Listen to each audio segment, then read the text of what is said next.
The fire had already consumed the east wing when Lady Eleanor Ashford ran back inside.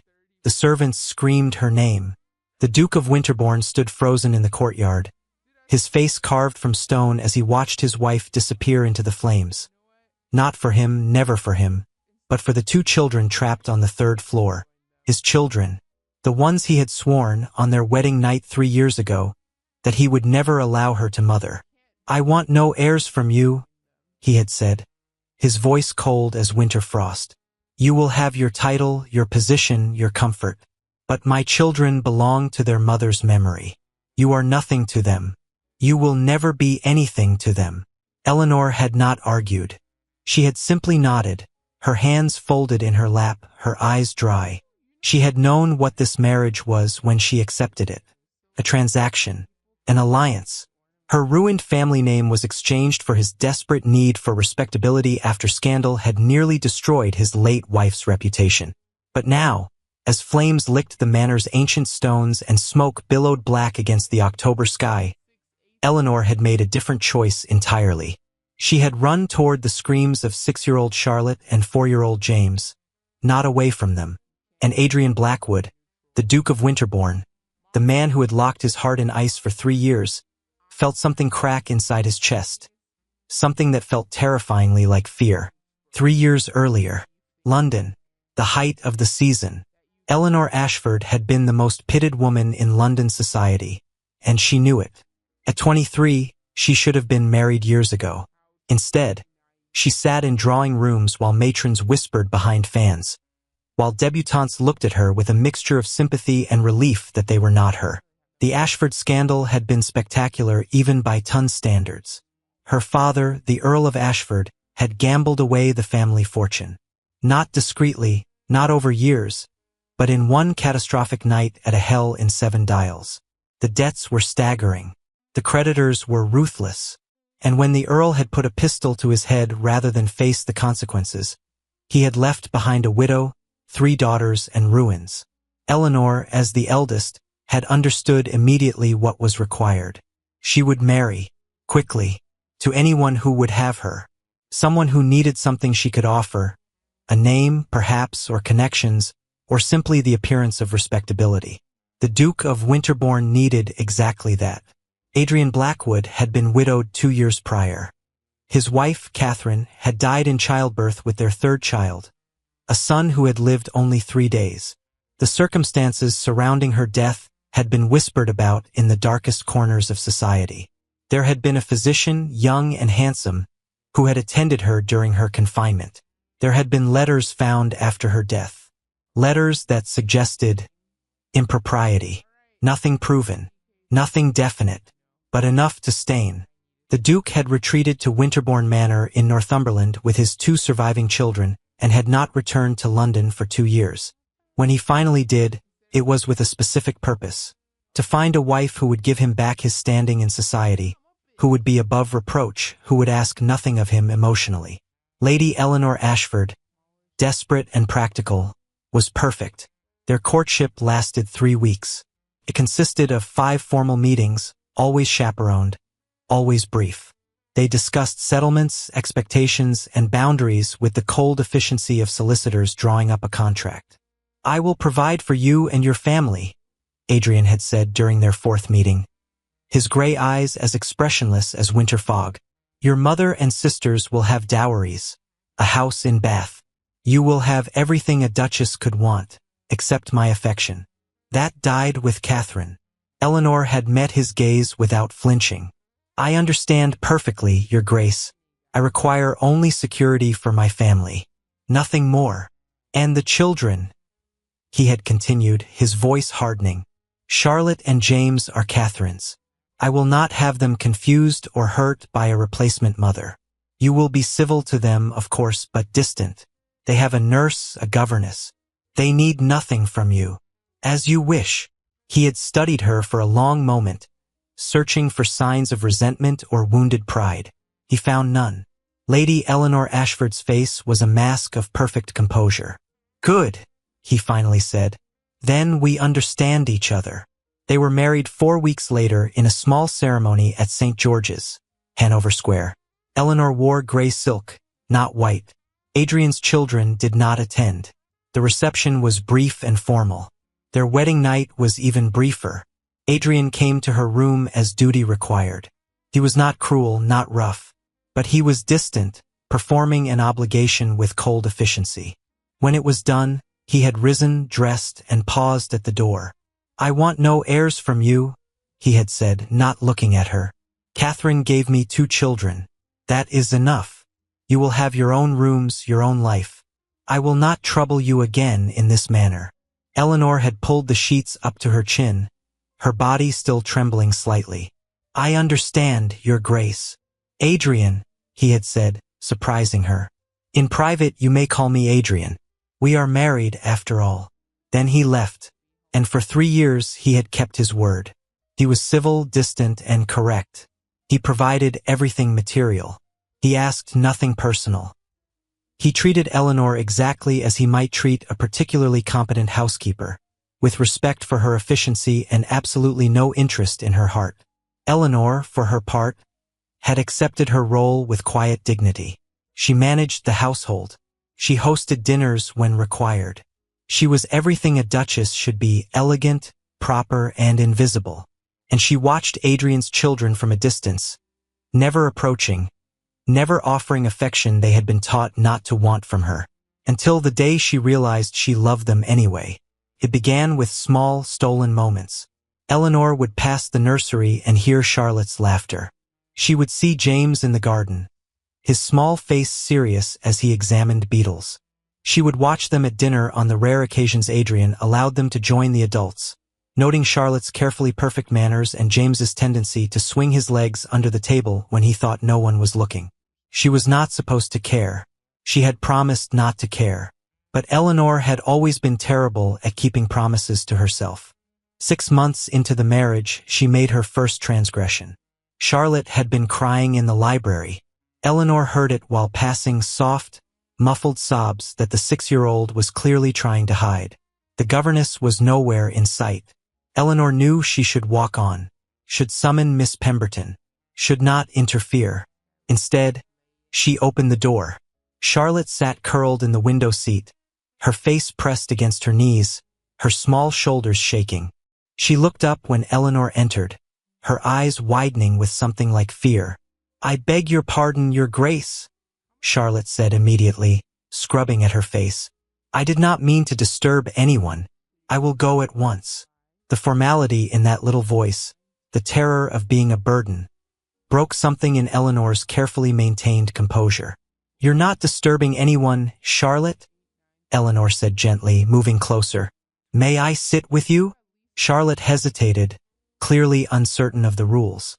She glanced toward the door as if expecting Miss Pemberton or her father to appear and forbid it. When no one came, she nodded slowly. Eleanor sat at the other end of the window seat, maintaining a respectful distance. She did not reach out, did not touch. She simply sat. "Would you like to tell me what's wrong?" Eleanor asked softly. "I'm not supposed to cry," Charlotte whispered. "Papa says Mama was always brave. I should be brave too." Eleanor's heart clenched. Sometimes being brave means knowing when to cry. Charlotte looked at her, really looked at her, for perhaps the first time. "Do you cry?" "Sometimes." "When?" Eleanor considered lying, then decided against it. "When I miss my father. When I'm lonely. When I'm afraid." "You're afraid?" Charlotte sounded shocked. "But you're a duchess. Duchesses can be afraid too." They sat in silence for a moment. Then Charlotte said, very quietly, "I miss my mama." "Of course you do. Papa won't talk about her. He says it's better to be strong." Eleanor chose her words carefully. "Your papa loved your mama very much. Sometimes when people love someone and lose them, the pain is so great they don't know how to speak about it without breaking. It's not that he doesn't want to remember her. It's that remembering hurts too much." Charlotte absorbed this, her small face thoughtful. "Do you think Mama would like you?" The question startled Eleanor. I don't know. I think she would," Charlotte said with the certainty of childhood. "You're kind. Mama was kind too." Before Eleanor could respond, the door opened. Miss Pemberton entered, her face tightening when she saw them together. "Lady Charlotte, there you are. It's time for your French lesson." Charlotte slid off the window seat obediently. But at the door, she paused and looked back at Eleanor. "Thank you, Your Grace." "Eleanor." Eleanor found herself saying, "You may call me Eleanor, if you'd like." Charlotte's smile was small but genuine. Then she was gone. Eleanor remained in the window seat for a long time after, staring at nothing, knowing she had just crossed a line she could not uncross. Miss Pemberton, of course, reported the incident to the Duke. That evening, Adrian summoned Eleanor to his study. She went expecting coldness, perhaps anger. What she found was something more complex, confusion mixed with wariness. "Miss Pemberton tells me you spent time with Charlotte this afternoon," Adrian said without preamble. He stood behind his desk, his posture rigid. "I did. She was upset. The governess is perfectly capable of handling such matters." The governess was not there. Adrian's jaw tightened. "Nevertheless, I thought I made myself clear regarding the children." Eleanor met his gaze steadily. "You did. You want me to be distant, civil but uninvolved." "Yes. And if I find a child crying alone, I'm to walk away? You're to summon the appropriate staff." "She's 6 years old, Adrian." It was the first time she had used his given name since their wedding night. He noticed. His eyes flickered with something. Surprise, perhaps, or annoyance. "She has people to care for her." "She has servants," Eleanor corrected gently. "That's not the same thing. It's what I've decided is best." Eleanor took a step closer to the desk. She was not angry, but there was a firmness in her voice that had not been there before. "You married me to be your duchess, to manage your household, to restore your reputation. I have done all of that without complaint. But you cannot ask me to be inhuman. You cannot ask me to see a child in pain and do nothing. I'm not asking you to do nothing. I'm asking you not to confuse her about your role." "My role," Eleanor repeated. "And what role is that, precisely? I'm her father's wife, but not her stepmother? I live in this house, but I'm not part of the family? I exist, but I don't matter." Adrian's expression shuddered. "You matter. Your position matters. That's why I married you. But not to them, the children. I'm not to matter to them." "No." The single word fell like a stone. Eleanor stood very still. Then she nodded slowly. "I understand. You've made yourself perfectly clear." Again. She turned to leave. "Eleanor." She paused at the door but did not turn around. "This isn't personal," Adrian said, and for the first time, his voice held something other than coldness, something that might have been regret. "I'm protecting them. They've lost one mother. I won't let them lose another when this arrangement inevitably fails." Eleanor looked back at him then. "When it fails? Or when will you end it?" Adrian said nothing. Eleanor left, but she did not stop. The next time James fell and scraped his knee in the garden, Eleanor was there with clean clothes and gentle words. When Charlotte had nightmares, Eleanor sat outside her door until the sobbing stopped. When the children rode their ponies, Eleanor watched from the terrace, memorizing their laughter. She was careful. She never overstepped in Adrian's presence. She never contradicted Miss Pemberton. She never made herself obvious. But slowly, carefully, with the patience of someone who knows how to wait, Eleanor became part of the children's lives. And Adrian, watching from windows and doorways, told himself repeatedly that he should stop it. He never did. The shift happened in degrees so small they were almost invisible. It was Charlotte, mostly, who bridged the gap.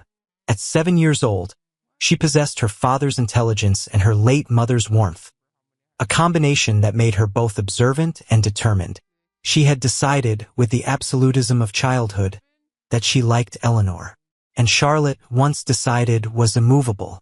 She began finding excuses to be where Eleanor was.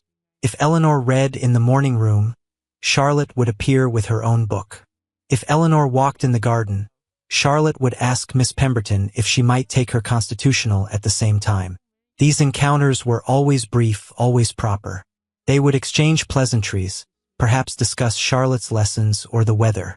Then Charlotte would return to the nursery, and Eleanor would continue her walk. But each encounter left Eleanor with a warmth she had not felt in years. James was more cautious. At 5, he remembered his mother only in fragments. A scent, a song, the feeling of being held. He watched Eleanor with solemn dark eyes, assessing, uncertain. One afternoon in the stables, he made his decision. Eleanor had gone to check on her mare. A gentle gray Adrian had given her as a wedding present, the only gift that had felt personal. She was stroking the horse's nose when James appeared, clutching a wooden soldier. "That's Artemis," James said, nodding toward the mare. "Yes, she's pretty." "She is." James moved closer, peering into the stall. "Papa says Mama had a horse like that, a gray mare. She died when Mama died." Eleanor's hand stilled on the horse's neck. "I'm sorry. That must have been very hard." "I don't remember much," James said, his voice small. "Charlotte remembers. She tells me stories about Mama. But sometimes I think she makes up bits to make me feel better.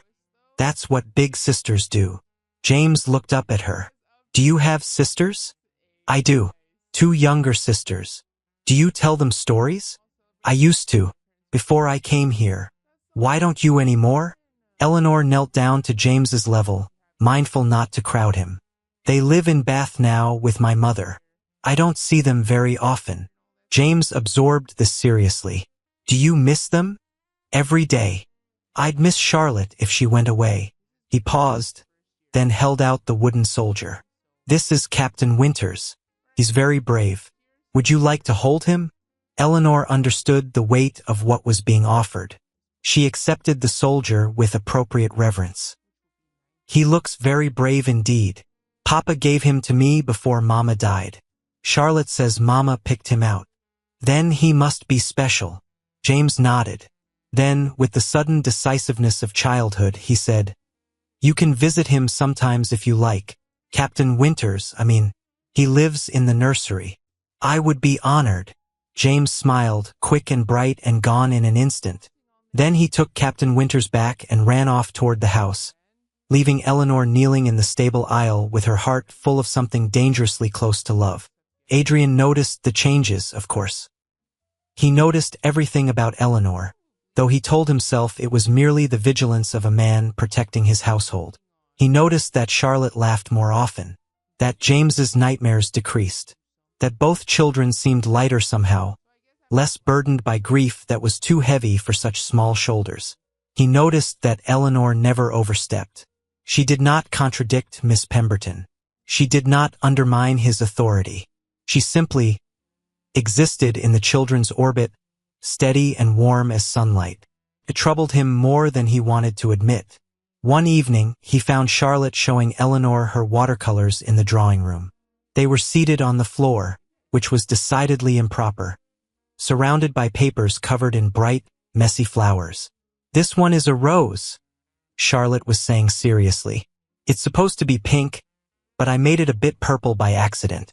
Miss Pemberton says I must be more careful with my colors." "I think it's perfect," Eleanor said. "Purple roses would be quite exotic." "That's what I said." Charlotte beamed. "But Miss Pemberton says there's no such thing." "Actually," Adrian found himself saying from the doorway, "there are purple roses. They're called Cardinal de Richelieu. They were very popular in France." Both Eleanor and Charlotte turned to look at him. Charlotte with surprise, Eleanor with that careful neutrality she had perfected. "Really, Papa?" Charlotte scrambled to her feet. "You know about flowers?" "I know about many things," Adrian said, stepping into the room with measured casualness. He did not quite know why he had spoken. The words had simply emerged. "Did Mama like purple roses?" Charlotte asked. Adrian hesitated. Catherine had preferred white roses, traditional, elegant, proper. But he found himself saying, "Your Mama liked all flowers. She believed every bloom had its own beauty."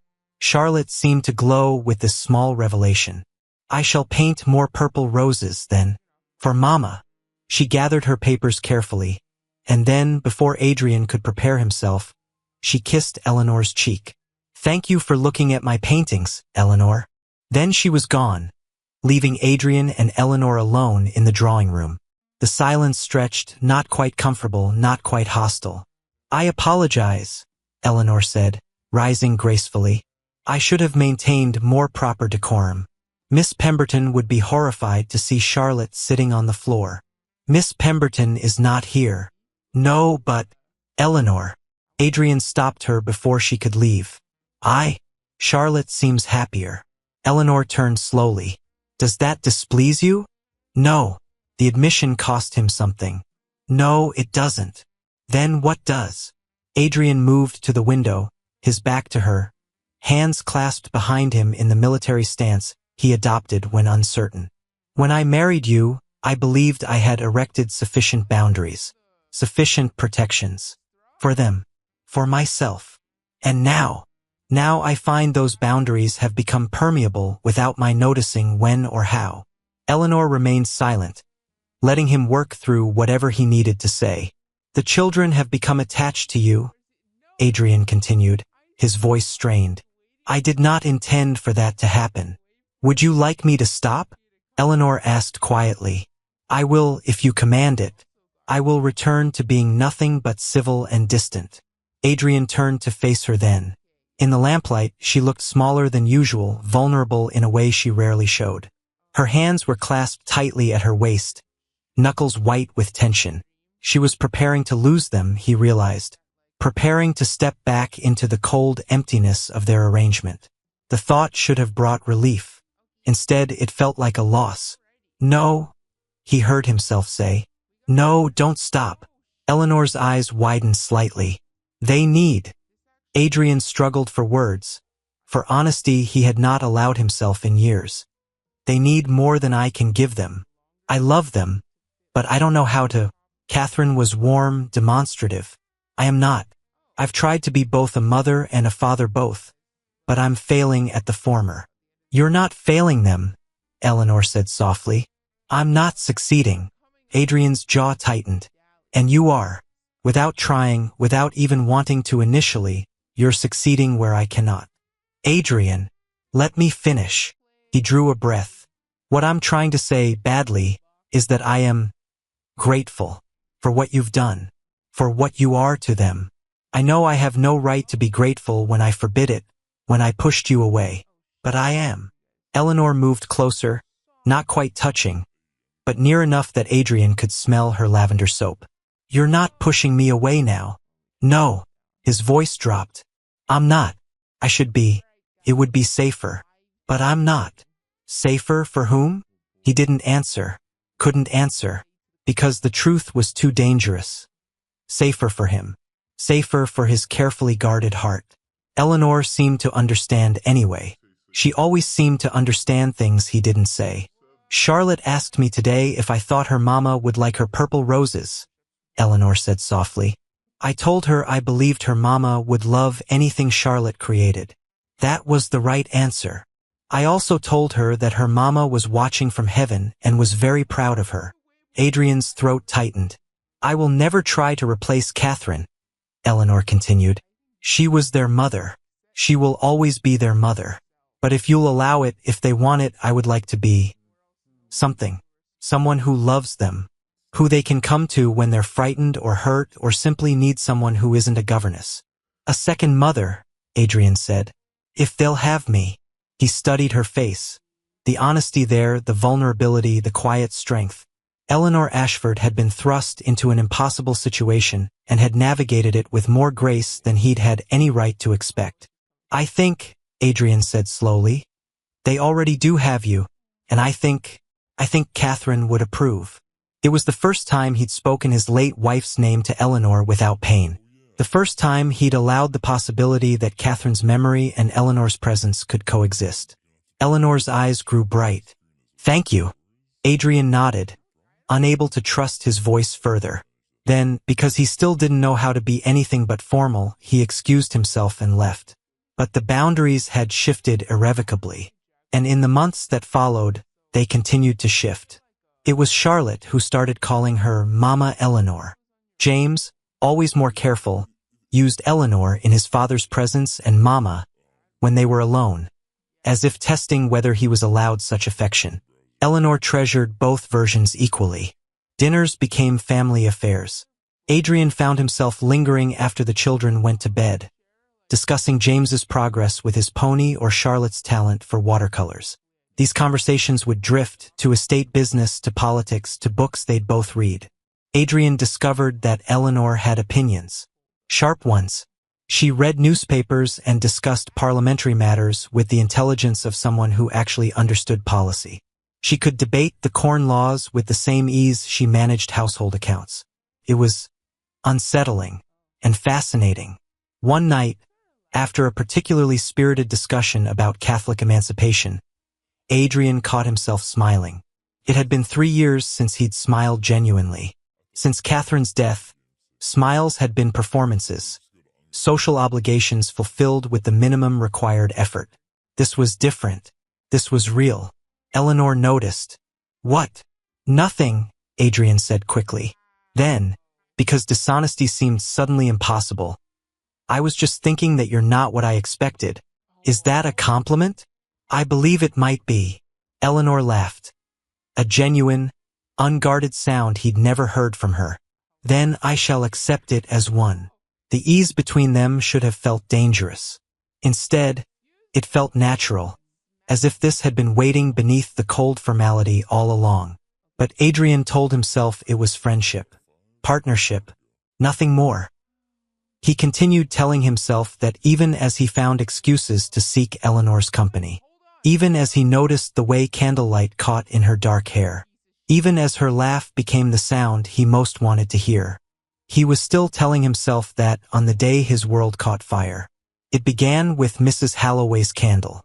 The housekeeper had gone to inspect the East Wing storage rooms, unused chambers filled with old furniture, trunks of clothing from previous generations, the accumulated possessions of a family that had occupied Winterbourne Manor for 2 centuries. She'd taken a candle. Old habit. The wing had no gas lighting yet. What she hadn't known was that James had been playing there that afternoon. He'd built a fort from old curtains, draping them dramatically from furniture to furniture, creating a fabric maze for his imaginary battles. When Mrs. Halloway's candle tipped, whether from a draft or her own carelessness would never be determined, it fell directly onto those old, dry curtains. The fire spread with horrifying speed. By the time the smoke was noticed, the East Wing was already consumed. Servants ran with buckets. Adrian shouted orders, organizing a chain from the well to the house. But the fire had too much fuel, too much air. "Where are the children?" Adrian's voice cut through the chaos. Miss Pemberton appeared, her face gray with terror. "They were in the nursery, Your Grace. I stepped out for only a moment." "The nursery?" Adrian's blood turned to ice. The nursery was in the East Wing, 3rd floor. The wing that was burning. "You left them alone?" "Only for a moment, I swear." Adrian was already running. He made it as far as the entrance to the East Wing before the smoke drove him back, choking, his eyes streaming. The heat was tremendous. The stairs were already engulfed. "Your Grace, you can't." Grimshaw, the butler, grabbed his arm. "The stairs won't hold. The wing will collapse. My children are in there. We'll find another way, Will." "There is no other way." Adrian's voice broke on something that might have been a sob. "Charlotte, James." He could hear them, faintly, through the roar of flames and cracking wood, children's voices crying for help. Adrian tried again to enter, and again the smoke and heat drove him back. His strength, his title, his wealth, all of it meaningless. He couldn't reach them. He couldn't save them. He was going to lose his children the way he'd lost Catherine, helplessly, uselessly, while life mocked him with his powerlessness. "Papa!" Charlotte's voice, thin with terror. Adrian fell to his knees in the courtyard, smoke-stained and broken. And then Eleanor was there. She appeared from the garden side of the house, where she'd been cutting roses for the dining table. She took in the scene instantly. The burning wing, Adrian on his knees, the servants' terrified faces. "Where are Charlotte and James?" "3rd floor," Adrian gasped. "East Wing. The stairs." He didn't finish. Eleanor was already moving. Lady Eleanor, no? Mrs. Halloway shrieked. Eleanor ignored her. She ran to the exterior of the east wing, looking up at the windows. 3 stories. Too high, but there was ivy, ancient and thick, climbing the stone walls. Adrian scrambled to his feet. Eleanor, don't. She had already begun to climb. The world stopped. Adrian watched, unable to breathe, as his wife climbed the exterior of a burning building. The ivy held barely. Her skirts caught on branches. Her hands slipped on the stone. But she kept climbing with a determination that bordered on fury. She was halfway up when the window above her exploded outward from the heat. Glass rained down. Eleanor pressed herself flat against the wall, turned her face away. Then she kept climbing. She's mad, someone whispered. She'll die, someone else said. Adrian said nothing. He couldn't speak, couldn't move, could only watch as Eleanor reached the 3rd-floor window, not the nursery, but the schoolroom adjacent, and smashed the remaining glass with her elbow. She disappeared inside. 30 seconds passed. A lifetime. Then Eleanor reappeared at the window with Charlotte in her arms. Catch her! Eleanor's voice rang out over the chaos. Adrian positioned himself below, arms outstretched. Drop her! Eleanor didn't hesitate. She lowered Charlotte as far as she could, then let go. Adrian caught his daughter with a force that drove him to his knees. Charlotte was coughing, crying, terrified but alive. James! Charlotte sobbed. James is still inside. Adrian looked up. Eleanor had already disappeared back into the smoke. No, Adrian breathed. Eleanor. No. Leave him. Save yourself. But she was already gone. The seconds stretched into eternity. Smoke poured from the window. Adrian could hear the structure groaning, about to collapse. Please, Adrian whispered to no god in particular, to every god simultaneously. Please. And then Eleanor reappeared with James, unconscious, limp in her arms. She didn't try to lower him. There was no time. The floor beneath her was giving way. Adrian could see it through the window. Flames licking up the walls behind her, the boards blackening and cracking. Eleanor stepped onto the windowsill with James in her arms. Trust me, she shouted down to Adrian. Then she jumped. He should have killed them both. 3 stories carrying a child. But Eleanor twisted in midair, landing on the thick hedge below at an angle that absorbed most of the impact. Adrian reached them in seconds. Eleanor was gasping, bleeding from a dozen cuts, her dress scorched and torn. But James was breathing. Is he? Eleanor couldn't finish. He's alive? Adrian confirmed, his hands shaking as he checked his son. You saved him. You saved both of them. The east wing collapsed then with a roar of timber and flame. If they had waited even a few more seconds, Adrian gathered James in one arm and helped Eleanor to her feet with the other. She swayed, and he realized she'd broken something. Her ankle, perhaps, or several ribs. I can't walk, Eleanor said faintly. Then I'll carry you. Adrian swept her up despite her protest, James still in her arms. He carried them both away from the fire, toward safety, toward the gathered servants who were staring at Eleanor as if she'd descended from heaven wrapped in flames. Charlotte ran to them, throwing her arms around Eleanor's waist. You came for us. You came even when Papa couldn't. Eleanor touched the girl's hair with a trembling hand. Of course I came. Of course. Adrian lowered Eleanor gently to the grass well away from the fire. The physician had already been sent for. Servants brought blankets, water, but Adrian couldn't move. He knelt beside Eleanor, one hand on James's small chest to feel his breathing, the other still supporting Eleanor's shoulders. You could have died, he said, and his voice cracked completely. Eleanor, you could have died. So could they. Eleanor's eyes were fierce despite her pain. I wasn't going to let that happen. I forbade you to be their mother. I locked you out. I was cruel. And yet you. They're children, Adrian. Eleanor's voice softened. I don't care what you forbade or what our arrangement was. They're children and I love them. I have loved them for months, perhaps from the very beginning. I would have burned for them if I had to. Adrian stared at her. This woman he'd married as a convenience, kept at arm's length, underestimated completely. She was covered in soot and blood, her hair singed, her clothes ruined. She'd never looked more beautiful. I was wrong, Adrian said.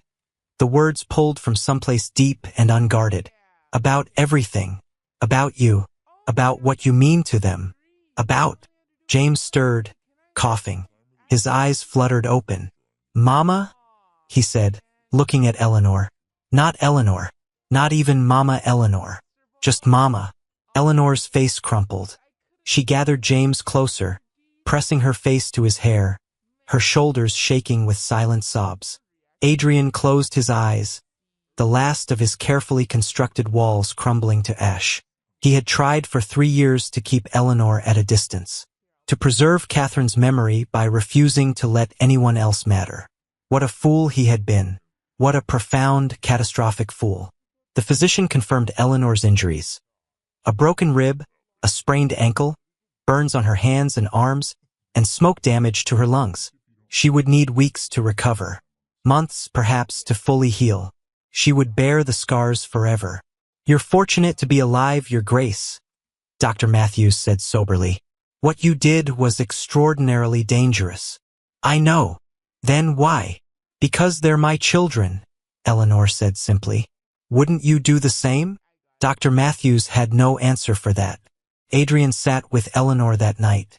She'd been installed in the ducal suite. His suite, the rooms she'd never been invited to occupy during their marriage. The children were in the adjacent chamber, both sleeping under the watchful eye of a maid. Miss Pemberton had been dismissed. Adrian had done it quietly, with a generous settlement, but the woman would never work in a noble household again. That kind of negligence could not be forgiven. Eleanor lay propped against pillows, her hands bandaged, breathing carefully to avoid jarring her rib. She looked exhausted, but her eyes were alert when Adrian entered. You should be sleeping, Adrian said. So should you. He sat in the chair beside her bed, the same chair he'd occupied during Catherine's final illness. The parallel was not lost on him, and it sent a cold spike of fear through his chest. How are you really? He asked. Sore, but alive. Eleanor studied his face. How are you?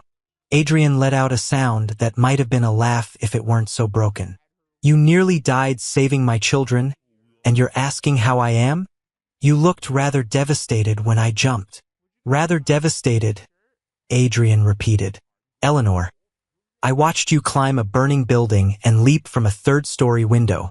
Rather devastated is a considerable understatement. The hedge broke my fall.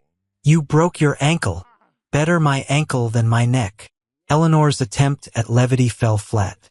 Adrian leaned forward, elbows on his knees, his head in his hands. When I saw you disappear into that smoke, I thought. He couldn't finish. You thought you were going to lose another wife. I thought I was going to lose the only person who has made me feel alive in 3 years.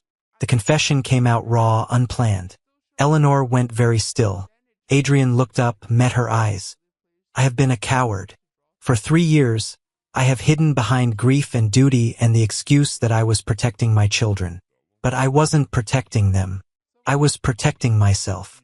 From what? From this. Adrian gestured between them. From feeling anything for you. From letting you matter. Because if you mattered, I could lose you. And I couldn't. His voice broke. I watched Catherine die, Eleanor. I held her hand while life bled out of her, and there was nothing I could do. Nothing. I was helpless and useless. And when it was over, I swore I would never let anyone matter that much again. So you locked everyone out. Yes, including your own children. Adrian flinched but nodded. I told myself I was being strong, that I was honoring Catherine by preserving her role, by not allowing anyone to replace her. But really, I was just afraid. Afraid of being hurt. Afraid of being helpless again. Eleanor reached out with her bandaged hand, wincing at the movement. Adrian took it gently. You're not helpless, Adrian. I was tonight. Couldn't reach them. I tried. And the smoke drove me back. and I was on my knees in the courtyard listening to my children scream while I did nothing. You organized the household. You tried to find another way. You found another way, Adrian interrupted. You climbed the wall. You went into the flames. You saved them when I could not. Because I wasn't thinking. I just acted. No. Adrian's grip tightened on her hand. You acted because you love them. Because in your heart they're already yours. You didn't hesitate because there was no question. Of course you would save them. Of course you would risk everything. Tears slipped down Eleanor's cheeks. Yes. I should have seen it sooner, Adrian said. Should have acknowledged what you'd become to them, to this household, to me. But I was too busy protecting my own cowardly heart to notice that you had already claimed theirs. And yours, Eleanor whispered. Have I claimed yours too? Adrian lifted her bandaged hand to his lips, pressed a kiss to her palm through the cloth. You have held it since the moment I saw you disappear into those flames. Perhaps before. I don't know when it happened. I only know that when I thought I might lose you, I realized I had already lost my heart. Eleanor's breath hitched. I love you, Adrian said, the words coming easier than he'd expected. I love you, and I'm terrified because I'm not good at this. I'm not warm like Catherine was. I'm not easy with affection. I'm cold and controlled, and I hurt people without meaning to. Stop. Eleanor cupped his face with her unbandaged hand. You're not cold. You're careful. You've been hurt and you protect yourself. That doesn't make you unlovable. It makes you human. I don't deserve you. Probably not. Eleanor smiled through her tears. But you have me anyway. I loved you even when you tried to keep me at arm's length. I loved you even when you said you wanted nothing from me. I couldn't help it. Adrian closed his eyes, pressing his forehead to hers gently, mindful of her injuries. I want everything from you. Your laughter, your opinions, your infuriating tendency to question my decisions. I want breakfast conversations and evening walks and every small moment in between. I want you as my wife truly, not an arrangement, not a convenience. As my partner, my love, my choice. And the children are already yours. They have been for some time. I was just too stubborn to admit it. He pulled back slightly to meet her eyes. Charlotte calls you Mama. James does too when he thinks I won't hear. I want them to call you that always. I want them to know that the woman who ran into fire to save them is their mother in every way that matters. Catherine, I would want them to be loved, Adrian said firmly. She would want them to be happy. And you make them happy, Eleanor. You make them whole in ways I cannot. You make them whole too, perhaps. But together. Adrian paused, searching for words. Together we make them a family. A real one. The kind Catherine and I were building before we lost her. Eleanor was crying openly now. I'm afraid. Of what? Of letting myself believe this is real. That you truly want me, not just as a mother for your children, but as my wife, Adrian finished, as the woman I love, as my partner in every possible way. He leaned in, his lips hovering just above hers. Let me prove it to you. Let me spend the rest of my life proving it. Then he kissed her. It was nothing like their wedding night. Cold, perfunctory, dutiful. This was warmth and tenderness and promise. This was 3 years of denial finally crumbling into truth. Eleanor kissed him back despite her injuries, despite the pain, despite everything. Because this was what she'd wanted since before she could name the wanting. When they finally parted, Adrian rested his forehead against hers again. When you're healed, he murmured, I'm going to court you properly. Flowers, poetry, romantic gestures. All the things I should have done 3 years ago. I don't need grand gestures. You do. You deserve them. Adrian pulled back to look at her seriously. You deserve everything I didn't give you. Everything I was too afraid to offer. And I'm going to spend however long it takes making up for my cruelty. You weren't cruel. You were grieving. I was both. Adrian wouldn't let himself off easily. But I'm done grieving, Eleanor. I'm done hiding. I'm choosing to live again. With you. A soft sound from the adjacent room made them both turn. James appeared in the doorway, dragging a blanket, his small face worried. "I heard you talking," he said. "I wanted to make sure Mama was all right." Neither Adrian nor Eleanor corrected the title. "I'm all right, darling," Eleanor said, extending her uninjured hand. "Come here." James climbed carefully onto the bed, mindful of Eleanor's injuries. He curled against her side like a small animal seeking warmth. "You saved us," James whispered. "Charlotte told me. You climbed the wall and came into the fire." "Of course I did. Even though you could have died? Even though? Because you love us?" Eleanor's voice was thick with tears. "Because I love you more than anything in the world." James looked at his father. "Papa, you're not angry that she calls herself our mama?" Adrian moved to sit on the edge of the bed, his hand coming to rest on James's back. "No, son, I'm not angry. I'm grateful. Your mother in heaven will always be your mother." "But Eleanor..." He looked at his wife with such open affection that Eleanor's breath caught. "Eleanor is your mother too. You're allowed to love both." "Good," James said simply. Then, with the shocking honesty of childhood, "I like having two mamas. One who watches from heaven and one who's here to hold me." Adrian's eyes burned. He gathered both James and Eleanor into his arms, carefully, so carefully, and held them. Charlotte appeared in the doorway moments later, drawn by the sound of voices. She took in the scene, her father holding both her brother and stepmother, all of them crying, and made a small, happy sound.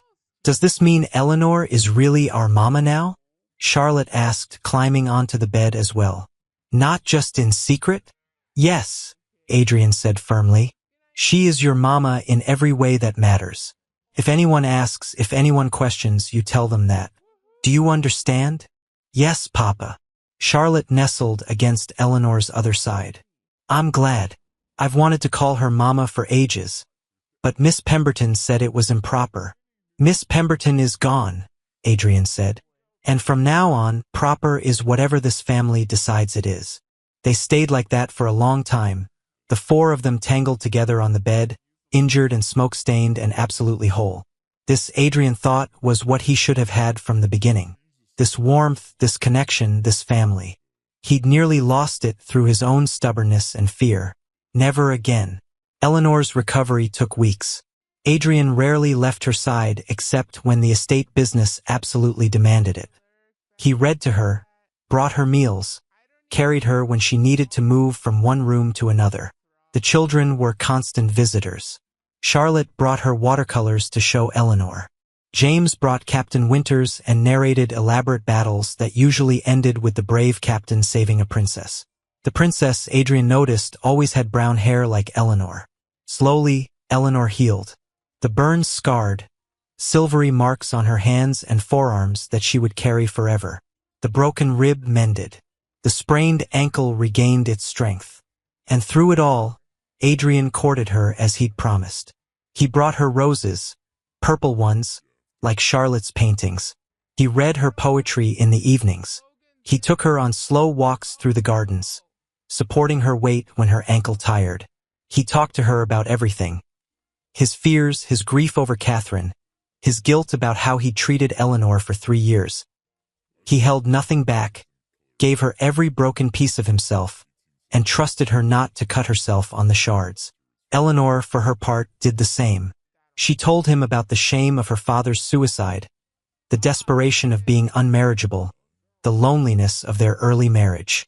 "I used to lie awake at night," she admitted one evening as they sat in the garden, "wondering what I'd done to deserve such coldness, wondering if I was truly as forgettable as you seem to think."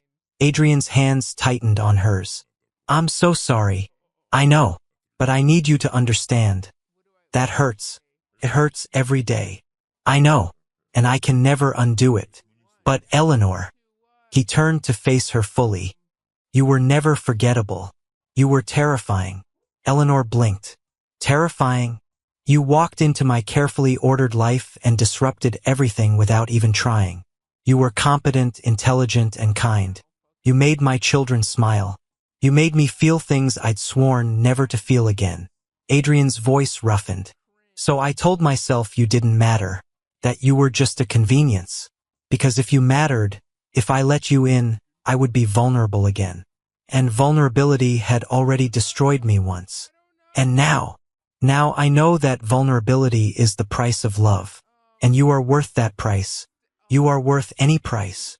Eleanor kissed him then, soft and sweet in the gathering twilight. 3 months after the fire, Adrian made his announcement. He called the household together. All the servants, Charlotte and James and Eleanor, who was now fully healed and able to stand without assistance. I married Lady Eleanor 3 years ago, Adrian began, his voice carrying through the assembled crowd. It was a marriage of convenience, an arrangement that benefited both parties. I made that arrangement clear to everyone, to Eleanor, to this household, to my children. He paused, his eyes finding Eleanor's. I was wrong. A marriage is not an arrangement. It's a partnership, a choice. And for 3 years, I denied Eleanor that choice by refusing to see her as anything more than a duchess in name only. Charlotte and James exchanged confused glances. But Eleanor never accepted those terms, Adrian continued. Not really. She loved my children when I forbade it. She made this house a home when I wanted only cold efficiency. She risked her life to save Charlotte and James when I could not. His voice grew thick with emotion. She showed me what true courage looks like, what true love looks like, and she did it without asking for anything in return. Adrian crossed to Eleanor, took both her hands in his. So today I want to correct my mistakes, in front of everyone. He raised his voice so every servant could hear. Lady Eleanor is not merely a duchess in name. She is my wife in every sense. She is the mother of my children. Charlotte and James both call her Mama, and I encourage it. She is the mistress of this household, with full authority to make any decisions she sees fit. And most importantly, he lifted Eleanor's hand to his lips. She is the woman I love, wholly, completely, without reservation. And I want everyone to know it. The servants burst into applause. Charlotte and James cheered. Mrs. Halloway dabbed at her eyes with her apron. Eleanor was crying openly. You didn't have to do this, she whispered. Yes, I did, Adrian replied. I spent 3 years keeping you in the shadows. I will spend the rest of my life bringing you into the light. He kissed her in front of the entire household. Propriety be damned. 6 months later, Eleanor stood in the newly rebuilt East Wing, now completely renovated with modern gas lighting and fireproof materials. It's beautiful, she said, running her hand along the new wallpaper. It had better be, Adrian replied from the doorway. Do you know what this renovation cost? I do. I approved all the expenditures. Exactly. You've made me a pauper. Eleanor laughed. They both knew the estate could afford it easily. Adrian moved to stand behind her, wrapping his arms around her waist, his chin resting on her shoulder. Do you ever regret it? He asked quietly. Regret what? Marrying me, accepting such terrible terms, enduring 3 years of coldness. Eleanor turned in his arms. Ask me that question in a different way. What? Ask me if I regret climbing that wall, if I regret saving Charlotte and James, if I regret staying when you pushed me away, if I regret loving you even when you tried to forbid it. Adrian understood. Do you? Not for a single moment. Eleanor cupped his face. You gave me the greatest gift anyone has ever given me, Adrian. Family, children to love, purpose. You. I nearly lost you. But you didn't. I could have. If the floor had collapsed a moment earlier, if you'd fallen differently. But I didn't. Eleanor kissed him softly. We both survived. We all survived. And now we have this, a second chance. A real marriage. A real family. A real life, Adrian added. Yes. They stood together in the rebuilt wing, where destruction had given way to renewal, and Adrian marveled at the unlikely path that had brought them here. He'd married Eleanor Ashford to restore his reputation. He'd kept her at arm's length to protect his heart. He'd sworn she would never be a mother to his children. And in the end, she'd become all of those things anyway, Not because he'd allowed it, but because she'd chosen it. Choose them. Chosen love even when it was forbidden. "I want no heirs from you," Adrian had said on their wedding night. What a fool he'd been. 2 years later, the nursery in the renovated East Wing had become the heart of Winterbourne Manor. Charlotte, now 9, sat at the window seat with her watercolors, painting yet another purple rose. James, 7, sprawled on the floor with Captain Winters and an ever-growing army of toy soldiers. And in the cradle beside Eleanor's chair, twin girls slept peacefully, Catherine and Grace, born just 6 months prior. Adrian had wept when Eleanor told him she was pregnant. Not because he'd wanted heirs, though of course the succession was now secure, but because it meant Eleanor had given him yet another gift he hadn't deserved. "They have your eyes," he'd said when the twins were born, holding one daughter in each arm with the tenderness of someone who'd learned that strength and gentleness were not opposites. "And your stubborn chin," Eleanor had replied, exhausted and radiant. "God help us all."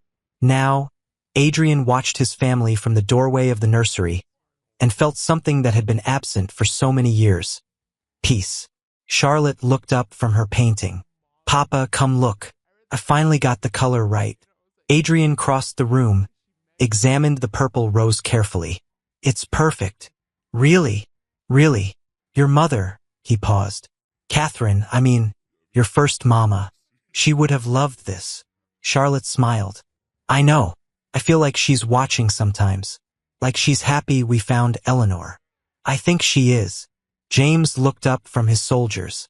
"Papa, can Eleanor come play with us? She promised to be the captured princess today."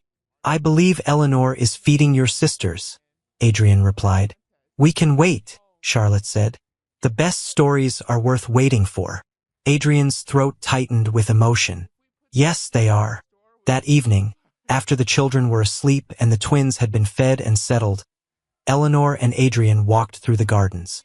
It was spring again, the season when they'd married 4 years ago, the season when everything had changed. "Are you happy?" Adrian asked, a question he'd grown comfortable asking. "Deliriously," Eleanor replied. "You, more than I ever thought possible." They walked in companionable silence for a while. Then Eleanor said, "I was thinking about our wedding day." "What about it?" "How young I was. How terrified. How I walked into that church knowing I was marrying a man who would never love me." Adrian winced. "Eleanor, let me finish." She stopped walking, turned to face him. "I was wrong. You did love me, eventually, and the journey to that love, the coldness, the distance, the fear, made this what we have now more precious. Because we both had to choose it. We both had to fight for it. You shouldn't have had to fight for basic kindness. Perhaps not. But I'm not sorry I did." Eleanor smiled. "Because now I know beyond any doubt that you love me. Not because you have to. Not because it's convenient. But because you chose to. You opened your heart even though it terrified you. You make it sound noble. I was just a coward who finally ran out of excuses. You were a wounded man who learned to heal." Eleanor took his hands. "And now you're teaching our children that it's all right to be afraid, as long as you don't let fear stop you from loving." Adrian pulled her close, breathed in the lavender scent of her hair. "I love you, Eleanor Blackwood, Duchess of Winterbourne. I love you more than words can express." "I know," Eleanor said. "You show me every day." They stood together in the garden as darkness fell, surrounded by roses, purple ones now, growing alongside the traditional white, a blending of past and present, of memory and new life. Charlotte had been right. Every bloom had its own beauty, and sometimes Adrian thought the most beautiful blooms grew from the ashes of what had been burned away. He'd sworn he wanted no heirs from Eleanor. What he'd gotten instead was a family, a love, a life he'd never imagined possible. And it had started the day she'd run into flames to save children he'd told her she could never call her own. "Thank you," Adrian whispered against Eleanor's hair. "For what?" "For refusing to accept my cruelty. For loving my children. For climbing that wall." He pulled back to meet her eyes. "For saving us all." Eleanor smiled, tears shining in the moonlight. You would have done the same for me. In a heartbeat. I know. She kissed him softly. That's how I know we're going to be all right. Whatever comes, whatever challenges, we'll face them together. Together, Adrian agreed. And as they walked back toward the house, toward the nursery where 4 children slept peacefully, toward the life they'd built from broken pieces, Adrian knew one truth with absolute certainty. He'd been given a second chance at love, at family, at life itself. And he would never, ever take it for granted again.